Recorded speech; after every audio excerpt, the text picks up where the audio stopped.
A plant grows on every continent except Antarctica, in lawns, parking lot cracks, roadsides, wastelands. Cultures separated by oceans with no contact, no trade routes, no shared language, all used it for the same thing: healing.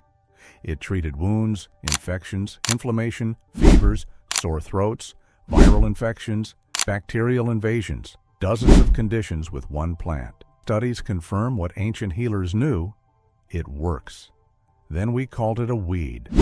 We didn't stop using it because it failed. We stopped because it succeeded too well, in too many places, for too many people. Medicine that grows in every lawn cannot be patented. What cannot be patented cannot be monopolized. What cannot be monopolized cannot generate perpetual profit. The plant has no single origin story because it was never just one people's medicine. In China 2,000 years ago, physicians recorded it in medical texts as xia ku chao, summer dry herb, the herb that persists through summer's harshest moments. Traditional.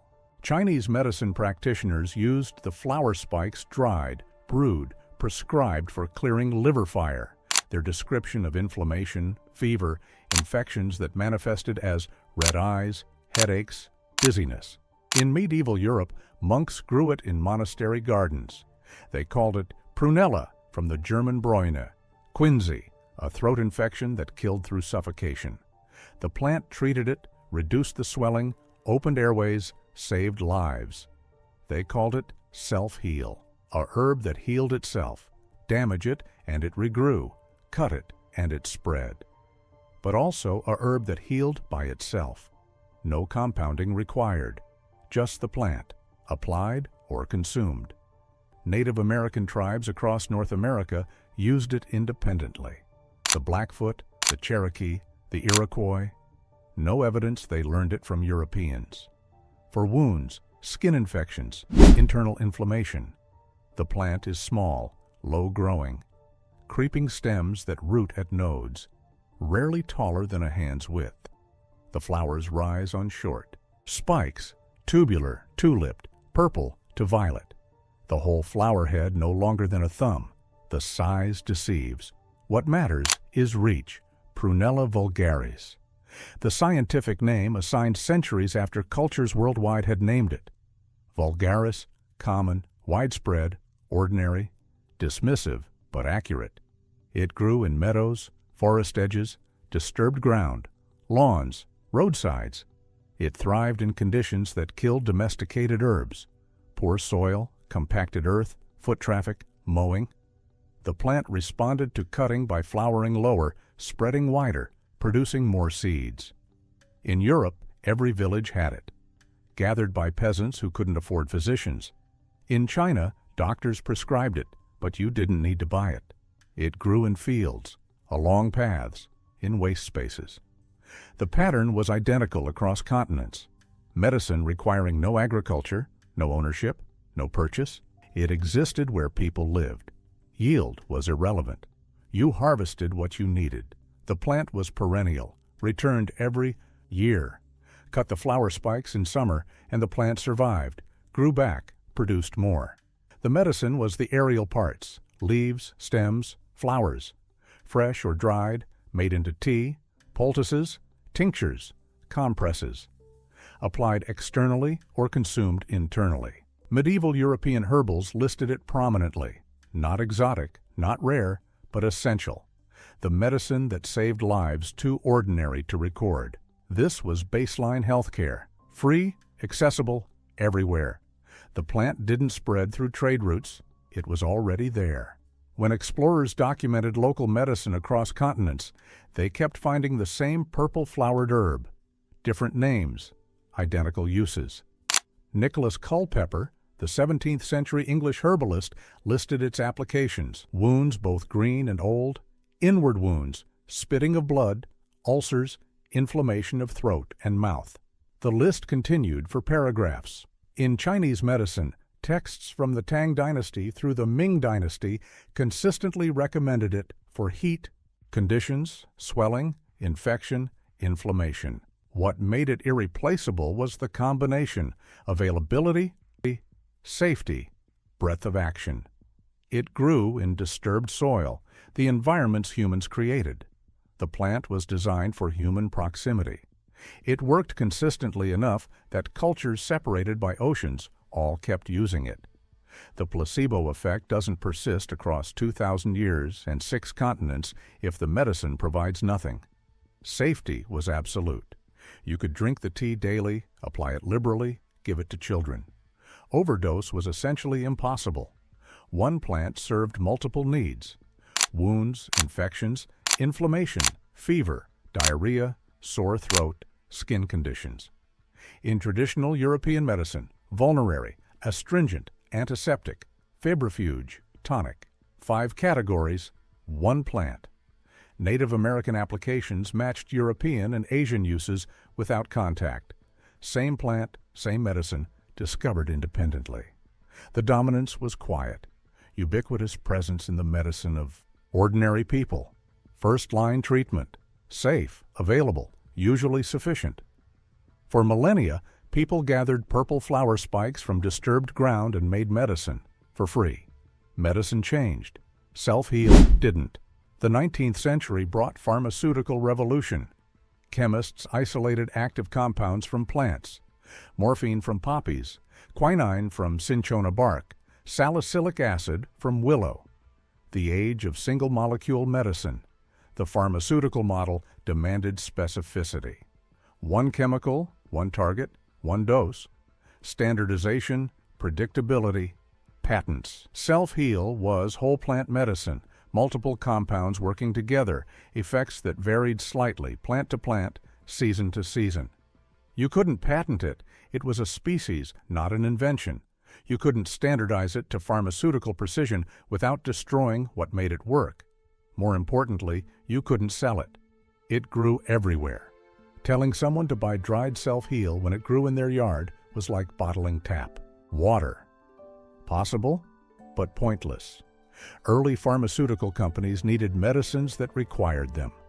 Compounds that didn't exist in nature in usable form, synthetic modifications, concentrated extracts, things patients couldn't make themselves. Self-heal failed every criterion. Wild, abundant, processable at home.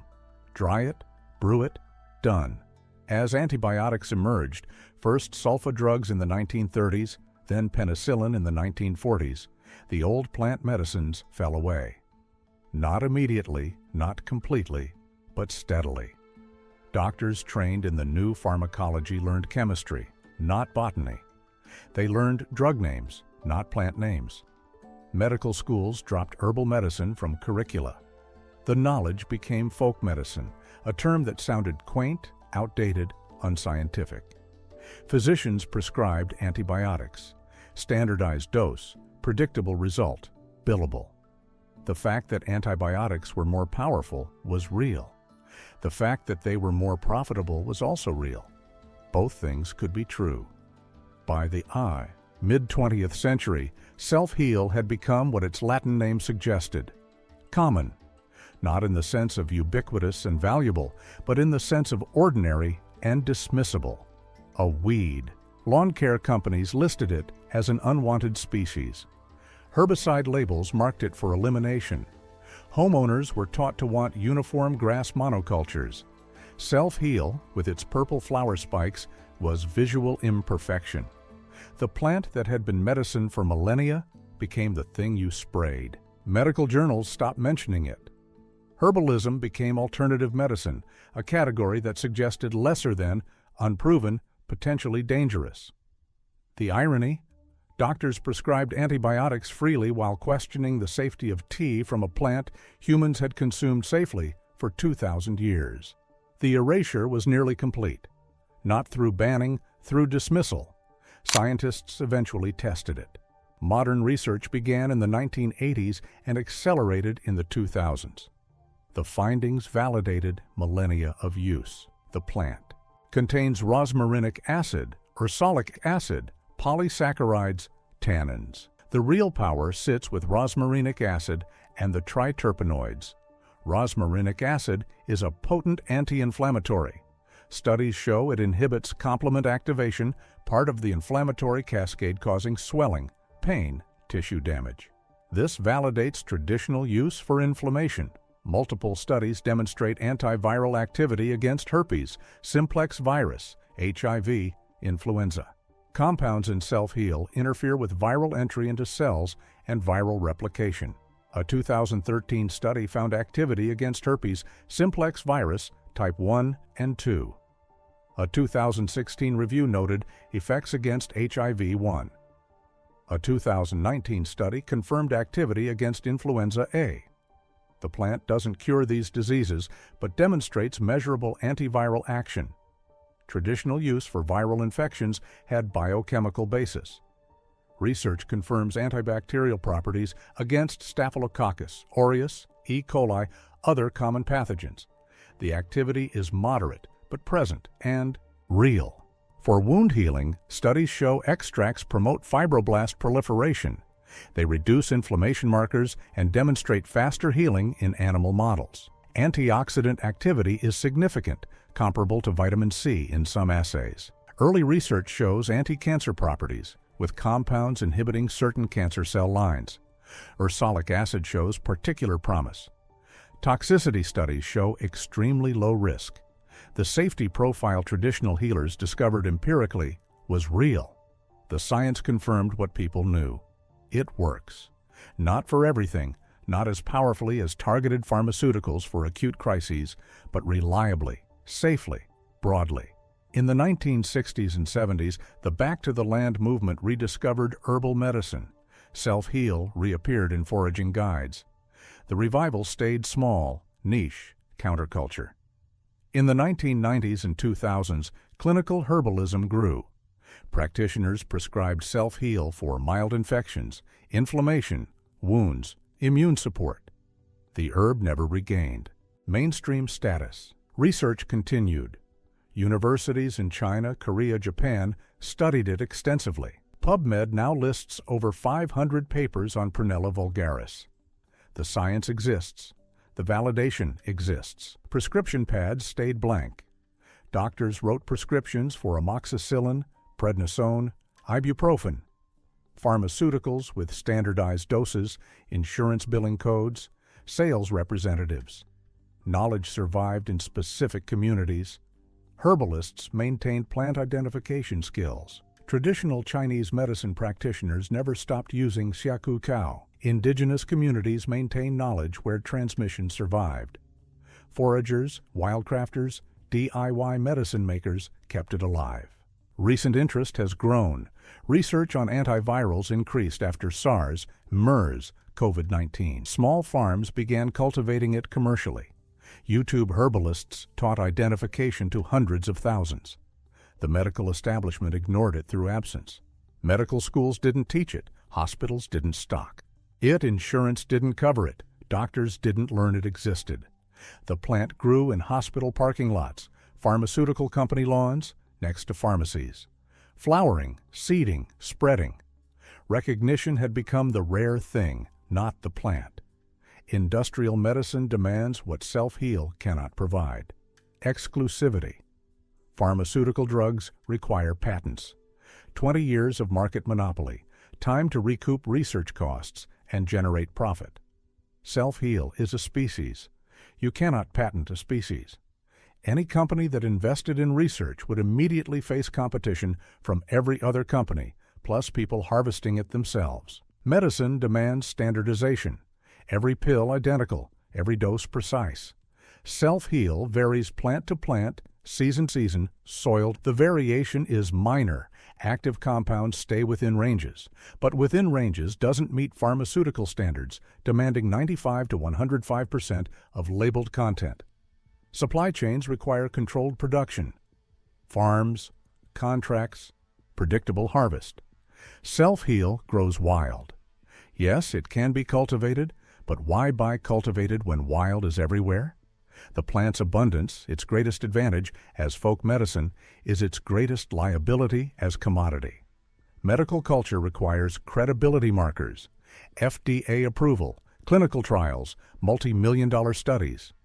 No company will fund a $50 million trial for a medicine they cannot monopolize. The evidence exists in published research, but it's fragmented. Dozens of small studies, not one definitive trial. Insurance requires billing codes, procedure codes, drug codes. There's no billing code for advised patient to harvest self-heal. No reimbursement mechanism. Doctors who can't bill can't recommend. Industrial medicine is built on dependence. Chronic conditions require ongoing treatment, requires ongoing purchase. Self-heal offers temporary relief from acute conditions. Then the patient stops using it. No subscription model, no repeat customer. Guaranteed. Doctors themselves lack knowledge. Medical school, 4 years, 0 hours on plant medicine. Residency, thousands of hours, 0 on wildcrafting. Continuing education, pharmaceutical-sponsored, herb-free. Physicians cannot recommend what they were never taught exists. The cultural programming, weeds are bad, medicine is prescribed, science is pharmaceutical, folk remedies are superstition. Self-heal is called invasive by gardeners, ignored by doctors, classified as a weed by agriculture. Weed itself reveals the bias. A plant growing where humans didn't plant it, a plant resisting control, a plant succeeding on its own terms. Industrial systems demand instant profit and total control. Self-heal requires patience, knowledge, relationship. It offers modest benefits freely rather than powerful effects at cost. What cannot be controlled cannot be sold. What cannot be sold cannot be legitimized. What cannot be legitimized stays marginalized. Self-heal teaches what systems of power want buried. Medicine does not require purchase. The pattern repeats across plants that enable sovereignty. Plantain, the wound healer in every lawn. Native Americans called it white man's footprint, but they'd used native species for centuries. Still works, still free, still called a weed. Dandelion, packed with vitamins and compounds supporting liver and kidney function. Every part edible and medicinal. Herbicides target it specifically. Medicine sprayed with poison to achieve aesthetic conformity. Chickweed, the gentle anti-inflammatory. Grows prolifically, offers itself freely, dismissed as invasive. Red clover, blood purifier, hormone balancer, fixes nitrogen, feeds pollinators. The medicinal use forgotten by mainstream culture. Yarrow, named for Achilles, who used it to stop soldiers bleeding. The knowledge faded as wound care became the domain of trained surgeons with pharmaceutical supplies. Plants that grow without permission offer medicine without payment. Enable. Health without dependence are systematically devalued. Through cultural dismissal, education systems that don't teach plant identification, medical training that doesn't mention herbalism, agricultural systems that classify them as weeds. The erasure serves dependence. When medicine grows freely, people can care for themselves. Self-sufficiency threatens profit. Every infection treated at home is a clinic visit, not billed. Every inflammation reduced with wildcrafted tea is an anti-inflammatory not sold. The knowledge of wild medicine represents partial autonomy, not complete independence. Serious conditions require serious medicine, but the ability to handle most health issues with knowledge rather than money and permission. Indigenous medicines that enable sovereignty are systematically erased, not because they fail, because they succeed without chains. Free things are dangerous to systems built on scarcity. Abundance that requires no control cannot be monetized. The self-heal in Iowa. Your lawn is proof of what empires want you to forget. Healthcare is not naturally scarce. Climate chaos is coming. Droughts, floods, supply chain disruptions. Pharmaceutical shortages already happen. Self-heal grows through drought, survives flooding, colonizes disturbed ground faster than almost any species. It is designed for instability. When supply chains fail, the plant will be there. Not as replacement for emergency medicine, but as primary care, first response. The knowledge matters now, before the crisis. Communities keeping herbal knowledge alive are doing resilience work. Herbalists teaching identification, permaculture practitioners letting self-heal grow, traditional medicine systems maintaining lineages. They're preserving healthcare infrastructure, requiring no shipping, no supply chain, no centralized production. Self-heal still grows in disturbed ground humans create. Hospital lawns, pharmacy parking lots, edges of industrial agriculture, along highways, in abandoned lots.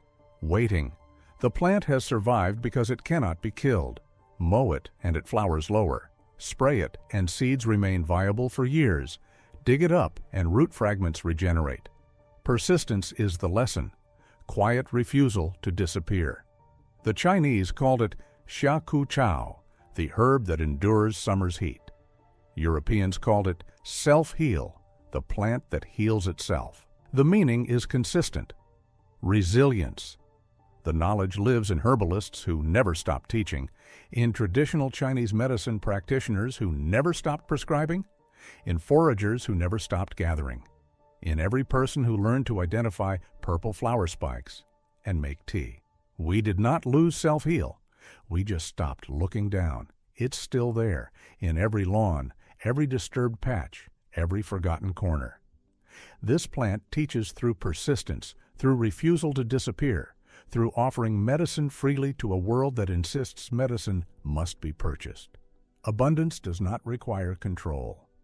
Health does not require permission. Medicine can grow where you walk. Look down. The purple flowers are waiting. When systems fail, they'll still be there.